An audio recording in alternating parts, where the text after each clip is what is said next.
অনেক দিন আগের কথা। সুজন স্কুলে তার বন্ধুদের সাথে দাঁড়িয়ে আলোচনা করছিল। হঠাৎ সে বলল, এই শোনো বন্ধুরা, আমার একটা দারুণ খবর আছে। আমরা খুব শিগগিরই শিক্ষা সফরে যাব। সত্যি নাকি সুজন? কোথায় যাব? কবে যাব? স্যার বলেছে এবার আমরা পুরো ক্লাস মিলে একটি সুন্দর জায়গায় শিক্ষা সফর করব। কথা শুনে বন্ধুদের চোখে মুখে উত্তেজনা। লাফিয়ে উঠল। কেউ ব্যাগ গোছানোর কথা ভাবছে, কেউ কৌতূহলে জায়গার কথা জানতে চাইছে, আর সবার মুখেই উৎসাহ আর খুশির হাসি। সেদিন স্কুলের সামনে ভীষণ উৎসবের মতো পরিবেশ তৈরি হল, শুধু সুজনের সেই একটি ঘোষণাতেই। কয়েকদিন পর নির্দিষ্ট দিনে সুজন ও তার বন্ধুরা সবাই মিলে আনন্দ আর কৌতূহল নিয়ে শিক্ষা সফরে বের হল।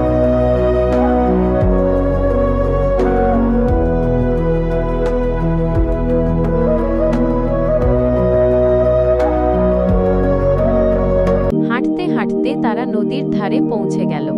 নদীর জলে ভাসতে থাকা সারি সারি সুন্দর নৌকা দেখে সবার মন আনন্দে ভরে উঠল। কিছুক্ষণ নৌকাগুলো দেখার পর তারা একটি নৌকায় উঠে বসল এবং নদীপথে এগিয়ে যেতে লাগল। কিছু সময় পর তারা হঠাৎ বাঘের গর্জন শুনতে পেল। মনে হলো গর্জনটি তাদেরই দিকে এগিয়ে আসছে। ভয় পেয়ে তারা আর দেরি না করে সেখান থেকে দ্রুত চলে গেল।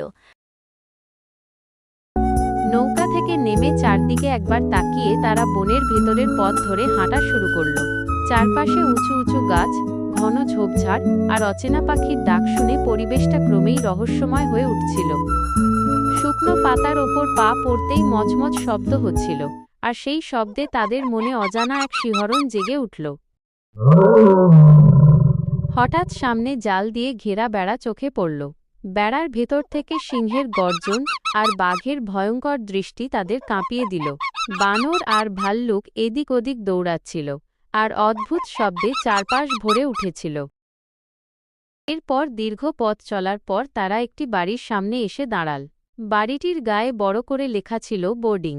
চারদিকটা ছিল শান্ত ও নিরিবিলি। সারাদিনের ক্লান্তি নিয়ে তারা সেই বোর্ডিং ঘরেই রাত কাটানোর সিদ্ধান্ত নিল। রাতের খাবার খেয়ে সবাই বিশ্রাম নিল। পরদিন সকালে ঘুম থেকে উঠে প্রস্তুত হয়ে তারা আবার যাত্রা শুরু করল। সকালের নরম রোদ আর ঠান্ডা বাতাসের মাঝে তারা আনন্দের সাথে স্কুলের উদ্দেশ্যে রওনা দিল।